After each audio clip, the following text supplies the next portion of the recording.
Primeiro-Ministro agradece ao secretário-geral da ASEAN, nebefo na Hanoi em Timor-Leste, Katak. Tinan rihunrua Ronald Resin Lima, Timor-Leste saiu na membro da ASEAN. Quinta-feira, semana de Loronghat Fulang Abril, Tinane, e a Palácio Presidencial Dili, no governo constitucional, Lihusi Primeiro-Ministro Kairala Sanana Guzmão, agradece ao secretário-geral ASEAN, nebe visita a Timor-Leste, no Hanoi ato Timor-Leste e a preparação de Cliutan, amba e Tinan Rihunrua Nulo Resin Lima, Timor-Leste tama ona Organização Regional ASEAN. Além de ne, e a quarta-feira, Lorontolo, Fulang Abril, governo lança um programa Futuro Livro, o jovem atucida recém, no nervo de preparar amba lidera nação, também precisa educação cívica o valor nebediak. Geral, ASEAN dia na BMAI, a emissora Baixo, a nossa presidente, mas agradeço também a minha mãe Baixo, por esse duro leitor, forno em dificuldade, quando vai ter preparação para 2025 também a ASEAN. Susta também a poder aos que e o signo de lançamento do programa Futuros Líderes ASEAN.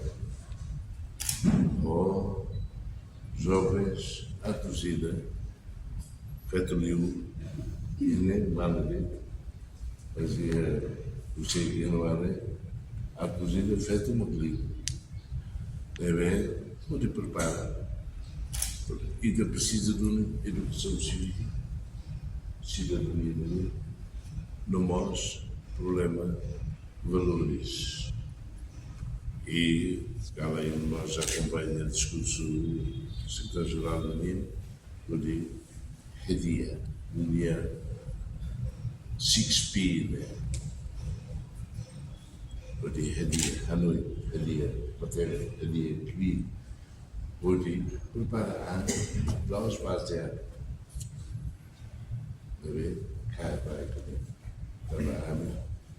Deve, René precisa de jovens, competentes, jovens deve 6P.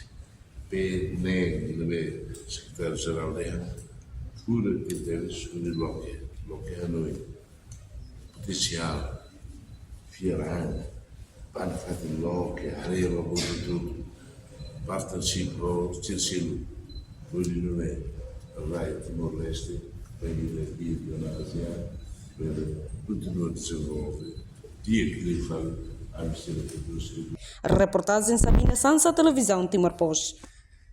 Janela informação ba Emohoto. Atua tem informação atual dia Clio. Kita haluha. Haneham botão subscribe, like. Halo comentário no Fahia Tutang ba media sosial Hoto.